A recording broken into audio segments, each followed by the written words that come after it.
Yes, I am alive.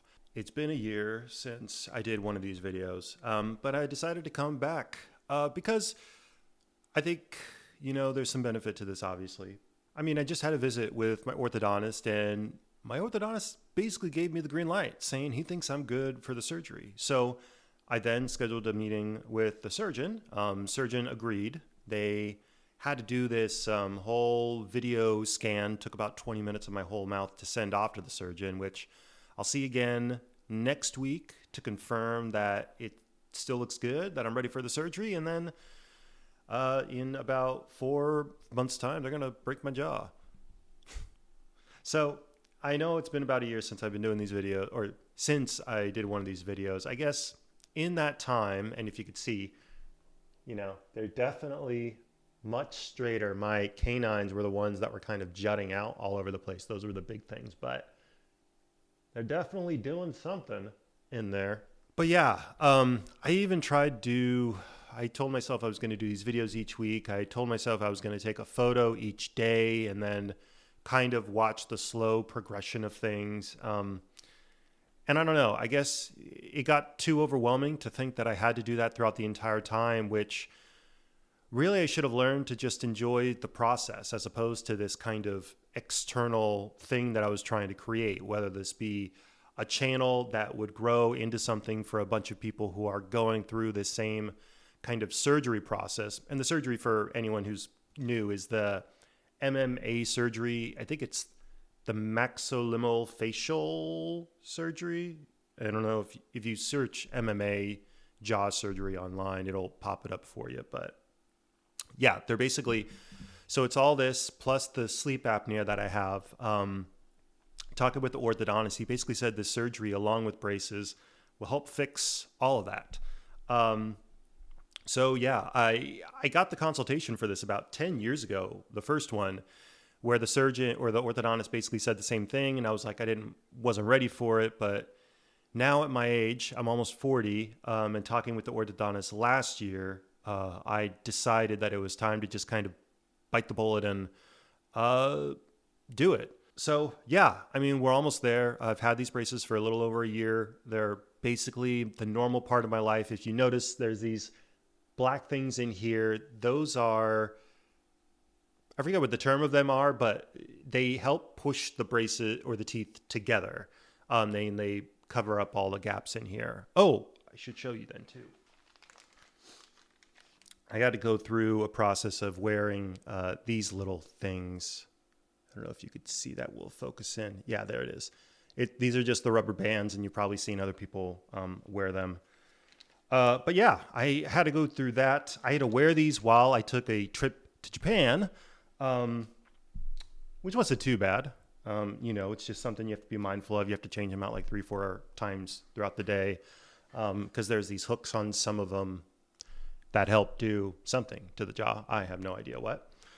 But yeah, getting back to the point, I decided to start up these videos, and I'm going to make a commitment to do an update a week because as it gets closer to the surgery, it just keeps popping in my head that there's a lot of people who are going through this, and I know my own anxiety coming up with the surgery, maybe there's other people out there who could benefit from hearing my story.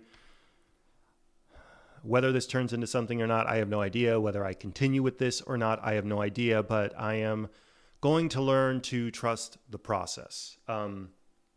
With that said, I always like to tie in some kind of psychological or mental health component into this. So when we talk about goals, there's 3 types, if you look at sports psychology, that are used by athletes. There are the outcome goals, the performance goals, and the process goals. The outcome goals are typically the things where people are going to the Olympics for the Olympic gold medal. They are going to play football because they want the Super Bowl championship ring. Those are objectives that you reach out for to the upper echelon of your profession. But the problem is trying to reach that outcome goal that is entirely outside of your control, because you can continue to score your personal best and you could be the most ready you've ever been your entire life, showing up on the final race of the Olympics. and this other guy from the other country can still run faster than you. That is something you cannot control. The best thing you can do is still focus on the version you were yesterday and work to be the better version of yourself today. So with that, sometimes, I feel like I have these ambitions, like I want to start this or I want to do that. And you tell yourself that you want to achieve this thing when sometimes, and more often than not, maybe, there's no real control that you have on whether you achieve that thing, whether you achieve YouTube success or whether you achieve, that promotion you're going for, right? Because you have no idea who else is competing for that. And so the closer you get to accepting that ultimate outcome is outside of your control, I think the more balanced we tend to be over the long run. The second type of goal is the performance goal. And the performance goal is much more objective and you tend to have more control over it. So the equation for that is the going to the gym and saying, I'm going to bench press 100 pounds, 3 sets of 10. That is my performance goal.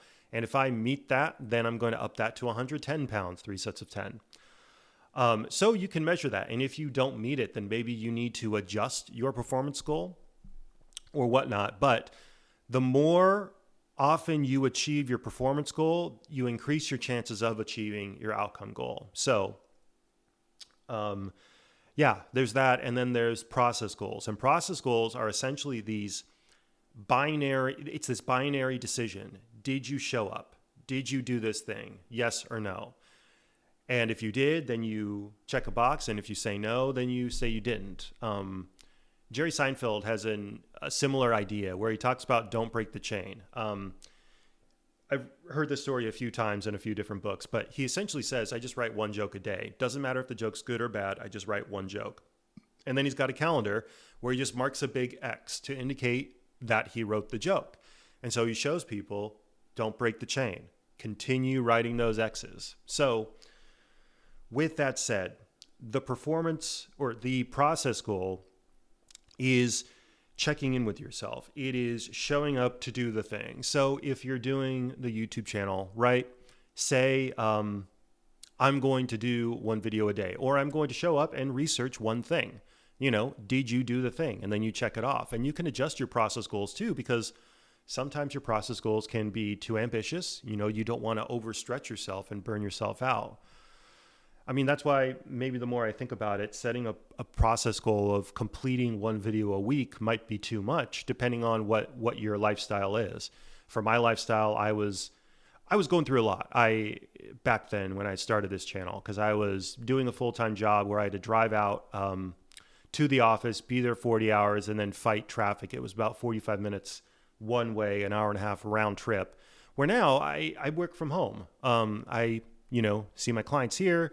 I work about maybe 35, 40 hours a week, but I don't have to sit in traffic. So it's a little bit more relaxing and manageable for me to try doing this. So I figure I'd give it a go, and it'll give me a chance to help process the emotions that I'm feeling and the thoughts that I have as we kind of grow closer to this surgery. Because the surgery is no joke. I talked to my surgeon, and my surgeon says, this is the most common thing I do. It's fine. It's like, clockwork for him, but afterwards my mouth is going to be wired shut for 3 weeks.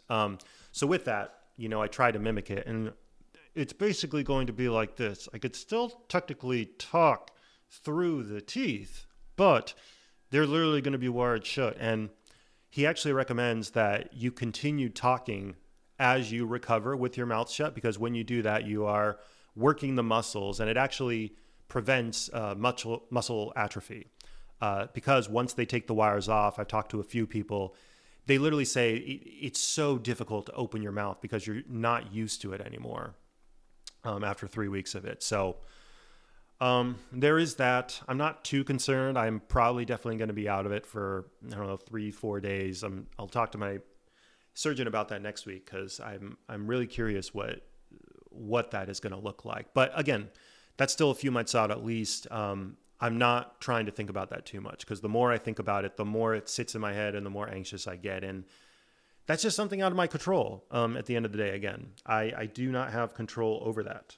The other thing my surgeon was saying is that I eventually do have to shave the beard, because they're going to need to get some photos and some really good x-rays to kind of make sure that, they know where they need to cut and what they need to do, on the inside, which is fine. I'm not too concerned about. I'm pretty sure I talked about in my videos last year that I decided to grow out my beard because, it's going to be going away anyway. So I figured it would be a nice, fun project. And I did. I had it, really out big and untamed. So I eventually decided to go to a barber and have it shaped up for the first time. And I really found that was helpful for me, and I like doing that. And I've learned how to do it at home too. So I don't know, maybe in the next week or two, I'll kind of go back to a short beard, just because I miss it too. I do like this look that it gives. This is a little bit untamed right now, but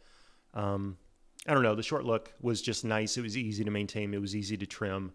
And then I think it'll be a little less painful when I eventually do have to shave it all off completely, for that photo. And then my orthodontist says a week before I go in for the surgery, I have to go back in and they have to get these hooks into my braces. I never really understood if they mean like actually removing and replacing some of the brackets, but those hooks are going to help with the wiring to keep my mouth shut, which is really surprising, but I guess it makes sense because, they want the bone to stay in place so that it doesn't shift around.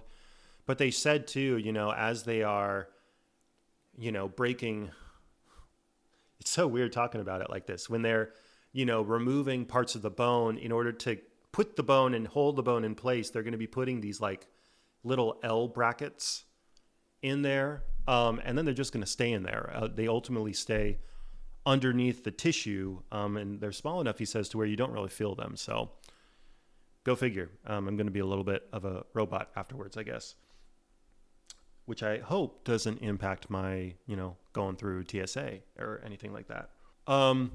Cleanings. Dental cleanings have shifted to once every 4 months, which is important because if you have dental insurance, your insurance only covers 2 cleanings a year. So that third one you basically are paying for out of pocket. And I mean, the reason for the cleanings is just because there is just more gunk in there. You can brush still twice a day and try to clean it out as much as you can, but it just builds up more for whatever reason, which makes sense a little bit. So I mean, that's been fine. It's been not as upsetting as I thought it would be. But then flossing has been a nightmare because they give you these little, I don't even have them anymore. I threw them away. They were like these little hooks that you would string through each gap in the tooth. Then you would thread the dental floss through. Then you would pull the dental floss through this so that you can finally get in between that gap. That just took way too long until a hygienist told me about these. The brand is Platypus, and they're those individual flossers that you've seen. But the unique thing about these is that you'll see one side is incredibly tiny and small, and that is small enough to get through the gap in the teeth. So these have been a lifesaver to get through the flossing and clean the teeth out. So I've been doing that. I've still been using the water pick. I picked up doing mouthwash too, because since I noticed that I've had to do cleanings once every 4 months, I would try to do as much as I can to keep it as clean as possible. So I included mouthwash in that. And I guess that's it. I think... yeah, that's it for this updated video. Again, to say I'm going to do my best to do one of these videos a week. I'll probably talk about more changes that went on the past year as I was kind of adjusting to this and as my teeth adjusted, as well as some of the new struggles that I'm encountering as we approach the surgery date to fix all this. But yeah, it is really, really working. And I'm very pleased with the results. I am very happy at this point that I've went through the process. Again, I've had the worry back when I talked about I went to my high school reunion, whether people would talk about the braces. And again, up to this point, no one's really cared, which is very reassuring. But then even if they do care, right? Like, why would you worry about that? What they think of you is none of your business. So that's something I've always told myself, and it's just held true. And yeah, I mean, socially, everything's still fine. So thank you for watching. If you find this stuff interesting, awesome. Subscribe, stay with me, because surgery is going to be coming up in, what is it?